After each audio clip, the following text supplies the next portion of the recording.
Moi! Kello on vartin yli 7. Oon pari tuntia sitten herännyt. Oon tässä lukenut aamulehden ja laittanut itteni ja nyt mä syön aamupalaa. Mä tälläin arkena herään aina Krisun kanssa samaan aikaan, varsinkin nyt kun on lukenut, niin on aina tässä aamulla sitten lasken matikkaa tai luen psykaa, että nyt pitäisi vielä vähän derivoida. Ja tänään on ihan rennolla meiningillä, kun me vaan käväseen koulussa. Mulla on tällaista neulettavaa ja lekkinssit päällä. Olisin halunnut laittaa noin kumisaappaat, mutta siellä ei tietenkään tänään sada. Täytyy keksiä joku toiset kengät. Tai vois ne varmaan muutenkin laittaa. Ne on niin söpöt. Joo, ja meikkasinkin vähän vähemmän tänään. Normaalisti mulla on aina alaripsissä ripsaria, mutta tänään en jossain mielenhäiriössä laittanut. Ja jotenkin on sitten aika freessi olo ja ihan ehkä kivankin näköistä. Tossa on vielä parempaa kuvaa laitan.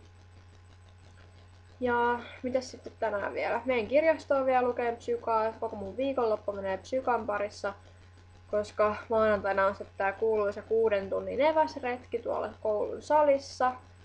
Mä oon sitten sunnuntaina varmaan jossain puutonaurupaniikissa tai sit mä makaan vaan koomassa. Saa nähdä sitten, mutta jotenkin tuntuu, että ei ole tullut ihan tarpeeksi hyvin valmistauduttua. Eilen käytiin Krisun kanssa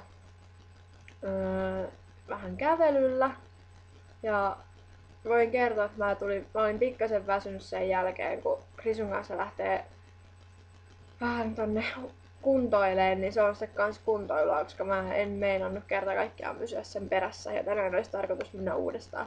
Mä oon kyllä niin rapakunnossa, mutta onneksi nyt on toi Elixia, jossa mä en ole käynyt viikkoon, koska mä oon vaan lukenut. Mutta et sit kun nämä luettavat on luettu, niin pääsee alkaan käymään siellä kunnolla. Joo, ei mulla kai sitten ollut muuta. Tässä oli tän aamun kuulumiset. Ja toivotan teille oikein hyvää perjantaita. Nyt tästä alkaa viikonloppu, aivan mahtavaa. Eipä sitten varmaan muuta. Moi moi!